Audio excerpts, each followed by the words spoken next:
अस्सलाम वालेकुम everyone, this is मिया अकबर। आज हम उर्दू 101 के लेक्चर नंबर 33 के बारे में पढ़ेंगे। और से आपको समझ आ रहे होंगे मेरे सारे लेक्चर्स। काइंडली मेरे चैनल को लाइक और सब्सक्राइब ज़रूर कीजिएगा। देखिए सब्सक्राइब कर देते हैं, लाइक कीजिएगा और सब्सक्राइब लाजमी बात है। तो चलिए जी शुरू करते हैं। आज हम पढ़ेंगे 33 में ड्रामे के सिंफ का आगाज़ कहाँ से हुआ था, ड्रामे के बारे में। एमसीक्यू रिलेटेड है जी।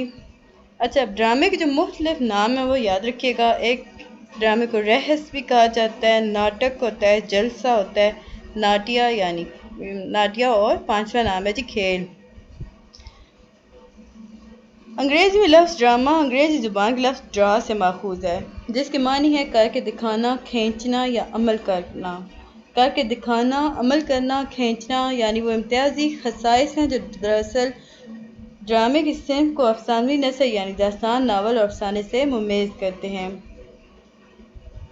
कहानी ही जो अब देखिए हमें बताया जा रहा है कि क्या चीज़ होती है जो हमें नसर पारे को अफसानी नसर में तब्दील करती है। तो याद रखिएगा वो कहानी है।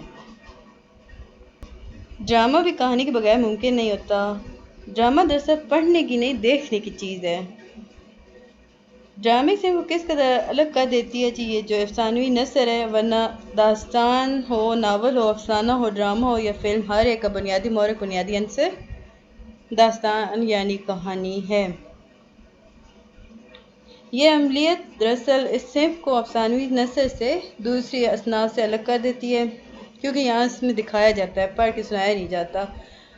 अब हम आगे पढ़ते हैं जी। अरस्तू ने अफलातून के जब मुख्तलिफ अफकार का जवाब दिया, यानी जब अफलातून ने अपनी किताब रिपब्लिक, याद रखिएगा अफलातून की एक बुक भी है, उसका नाम रिपब्लिक है, उसे उर्दू में जमहूरिया कहते हैं, कि शायर क्यों कर लोगों के जज्बात को बरांगता करते हैं, लोगों के जज्बात को इंतहा की तरफ ले जाते हैं, यानी उन्हें उकसाते हैं, इश्तिहा की तरफ ले जाते हैं।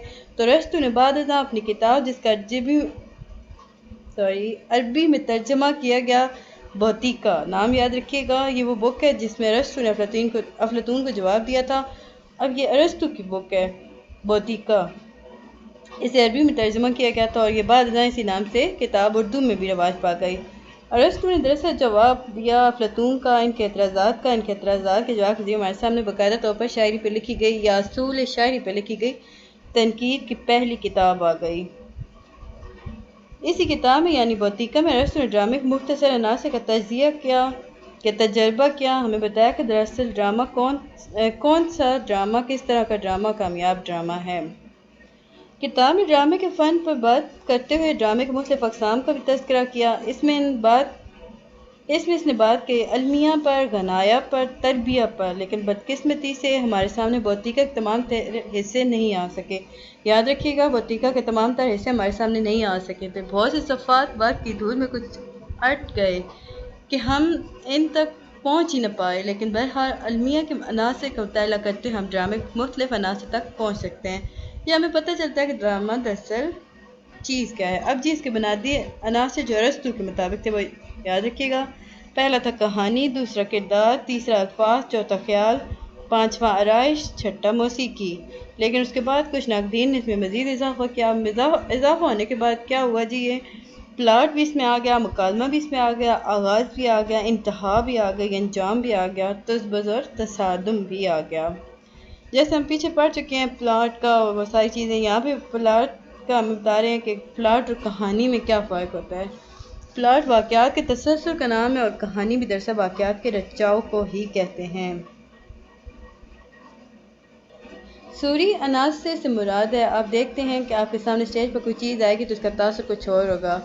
एक रैशी किस्म का स्टेज आएगा तो उसका तासुर कुछ और होगा। अगर आप बेअबान किस्म का मंजर बयान दिखाना चाहते हैं तो इसके लिए बेअबानी अपने स्टेज पर या कैमरे में शूट करना होगी। इस सब को सूरी अनासर कहा जाता है। दो अनासर से ड्रामा बनता है जी, सूती अनासर और सूरी अनासर। प्लाट वाक़यात का तसलसल होता है। अब खारजी कशमकश से मुराद है कि जैसे मिसाल के तौर पर एक शख्स के सामने दो रास्ते हों, इसमें से इसने एक रास्ते का तयन करना है। मिसाल के तौर पर अगर हम मोहब्बत की बात करें तो वतन और महबूब की बात, मोहब्बत के दरमियान कशमकश यानी वालिदैन और महबूब के दरमियान होने वाली कशमकश, जो अमूमन हमारे ड्रामों में, हमारी फिल्म में देखने में आता है कि वालिदैन की मोहब्बत, इनका एहतराम होता है, तो दूसरी तरफ महबूब की मोहब्बत और इश्क का मसला होता है। تو ایسے میں کردار محل نوعیت کشمکش سے گزرتا ہے تو ضروری ہوتا ہے کہ کشمکش ایسی ہی سٹیج پر صحیح طور پر دکھائی جائے، اسے خارجی کشمکش کہا جاتا ہے۔ اگر میں یہ کہوں کہ ڈرامہ دنیائے ادب کی قدیم ترین صنف ہے تو یہ بات غلط نہیں ہوگی۔ یاد رکھیے گا ڈرامہ جو دنیا کی قدیم ترین صنف ہے، کیونکہ دیکھیں روز اول ہی سے تقلید و نقل کا کام شروع ہو گیا۔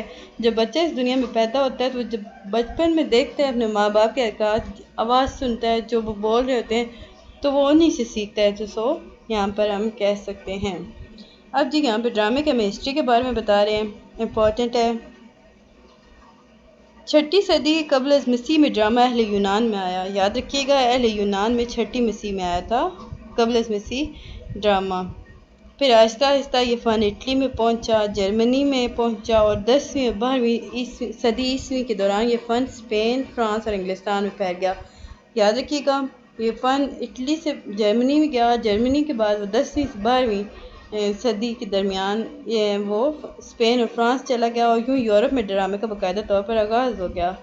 اگر ہندوستان کی بات کی جائے تو ہندوستان میں ڈرامہ اہل یورپ سے نہیں آیا۔ عموماً لوگ یہ بات کرتے ہیں کہ ڈرامہ یا دوسری بہت سی اصناف جیسے کہ مثال کے طور پر افسانہ نگاری، مضمون نویسی یا ایسی دوسری اصناف دراصل ہم لوگوں نے اہل یورپ سے حاصل کی ہیں، لیکن حقیقت یہ ہے کہ ڈرامہ واقعتاً باقاعدہ طور پر اہل یونان کی دین ہے۔ یہ بات درست ہے کہ 1857 کے بعد ہم ان کے محکوم ہو گئے تو پھر ہم نے اپنے فنون یا اپنے بنیادوں کو ترک کر کے اہل مشرق کی روایات کو بھولتے ہوئے ہم نے اہل مغرب سے بہت کچھ حاصل کر لیا۔ لیکن حقیقت یہ ہے کہ ڈرامہ ہمارے ہندوستان میں اگر ہم بات کریں قدیم ڈراماز کی، مثال کے طور پر کالیداس کا شکنتلا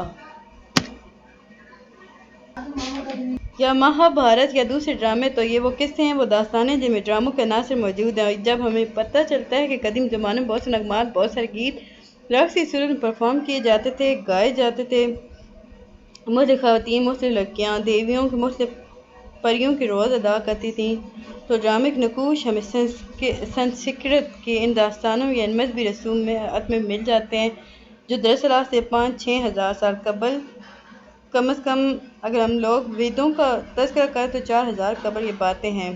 بہرحال اہل یونان سے کہیں پہلے کے قصے ہیں۔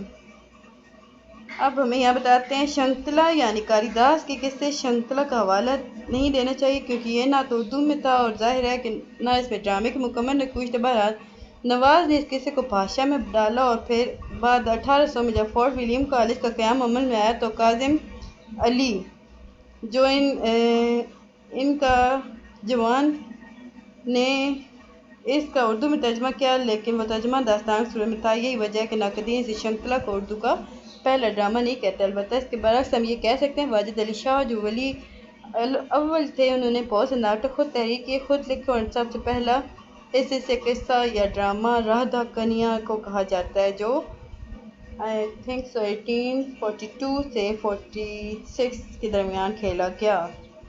یہ وہ ڈرامے کے ابتدائی بکوش تھے یا نقوش تھے جو واجد علی شاہ نے خود تحریر کیے۔ اوکے گائز، وہ خود اس میں پرفارم کیا کرتے تھے۔ کہاں کیا کرتے تھے یاد رکھیے گا، لکھنؤ کا شاعر اسٹیڈیم قصوں کے لیے سجتا تھا۔ اب یہاں پہ بہت ساری لڑکیاں ہوا کرتی تھیں جو پریوں کی صورت میں آتی تھیں، وہ رقص کرتی تھیں اور ان پر اپنی جانیں فدا کرتی تھیں، اور واجد علی ان کے لیے اپنے عشق کا اظہار کیا کرتے تھے۔ ڈرامہ ویدوں اور سنسکرت میں سے نکل کر باقاعدہ طور پر فن کی طرف بڑھنے لگا تو تھا، لیکن باقاعدہ پہلا ڈرامہ یا پہلا قصہ انہیں نہیں کہنا چاہیے، جلد سے کہنا چاہیے۔ اندر صبا کا جو کہ امانت علی لکھوی نے لکھا یہ پہلا قصہ یا ڈرامہ تھا۔ یہ قصہ دراصل واجد علی شاہ کے لیے تحریر کیا تھا۔ یہ لکھنؤ کے پہلے شاہی اسٹیج پر پلے کیا۔ بمبئی میں مدراس میں بھی اس طرح کی بہت سی سبائیں لکھی گئیں۔ پروفیسر سید وقار عظیم تو کہتے ہیں کہ دراصل 1854 سے لے کر آغا حسن کشمیری ڈراموں تک کم و بیش 1900 یا 1901 یا 1902 تک جب آغا حسن نے اپنے ڈرامے دکھانا شروع کیے، آغا حسن اپنے ڈراموں کے ساتھ ہمارے سامنے آئے، تب تک کے دور کو پروفیسر وقار علی کہتے ہیں کہ ہمیں ڈرامے کی تاریخ میں اس دور کو اندر صبائی دور کہنا چاہیے، کیونکہ کوئی بھی ڈرامہ بنیادی طور پر اس تاثر یا اس صحیح طور پر باہر نہیں آ پایا تھا۔ بہرحال بہت سی خرابیاں تھیں، پھر خوبیاں بھی آ گئیں۔ یاد رکھیے گا بہت سی مختلف تھیٹریکل کمپنیز نے ڈرامے پر بہت زیادہ کام کیا ہے جی۔ ممبئی میں ڈرامے کو باقاعدہ طور پر عروج ملا ہے۔ اس دور کے کچھ لوگ پارسی تھیٹر کا نام بھی دیتے ہیں کیونکہ جن لوگوں نے ڈرامے میں کام کیا ان میں اکثریت پارسی کی تھی۔ اب جب ہم اصل تھیٹریکل کمپنی کا نام لے سکتے ہیں وکٹورین ناٹک منڈی یا الفریڈ تھیٹریکل کمپنی، یہ دو